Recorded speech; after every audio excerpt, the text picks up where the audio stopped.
après l'exposition du papier, on plonge dans le révélateur. L'image va apparaître. Celle-là, elle doit être bien exposée et tout parce que j'avais fait un tirage d'essai avant. J'avais bien réglé le temps, l'ouverture.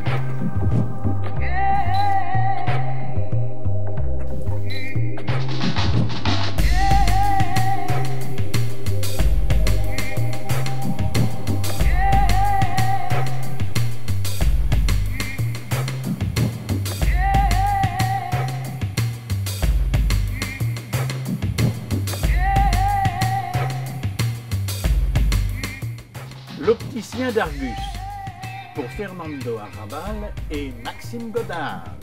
Une paire de lunettes pour voir dans l'espace. Il en faut une seconde pour regarder la nuit. La troisième permettra de traverser les murs. La quatrième de savoir comment était ce qui est détruit. La cinquième réveillera ce qui est tombé dans l'oubli. Et la sixième entr'ouvrira les persiennes du lendemain.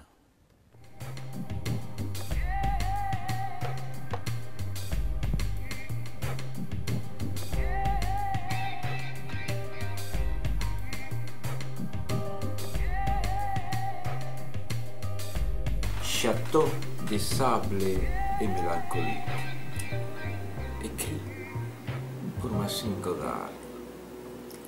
Le photographe cloîtré dans sa cellule songe aux espaces infinis. Sa pensée se module en désir, peine et méditation, tel un solfège spirituel défiant la souveraineté de la réalité. Toutes les photographies se relient les unes aux autres, comme le cercle concentrique mystérieusement obstiné. Lorsque les photographes transforment la réalité, nous nous regardons vivre, glisser au ventre maternel vers la lumière. Et contemplant ces épreuves, nous constatons que nous sommes nés en retard par rapport à nous-mêmes.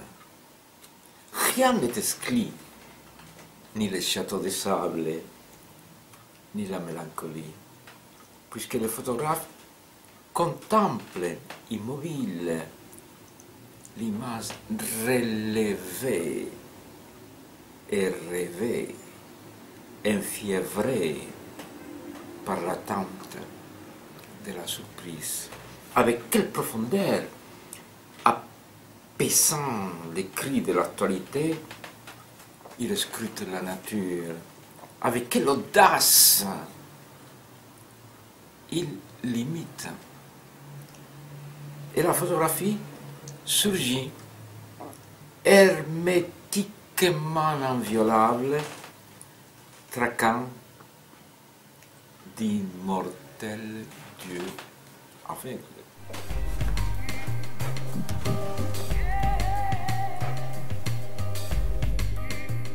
Je me souviens très bien du jour où j'ai pris cette photo de Fernando. J'étais arrivé une bonne heure chez lui, donc j'ai commencé à faire toute une série de photos de face de Fernando, et il a eu l'idée de poser avec une multitude de lunettes, et il a amené une boîte d'une quarantaine de lunettes. Des lunettes qu'il a toutes portées, paraît-il, plus ou moins originales, mais là dans le cas de cette photo, elles sont toutes pareilles, c'est des lunettes rondes. Du haut de son crâne au bout de son nez, il a chaussé, si je puis dire, les 8 paires de lunettes.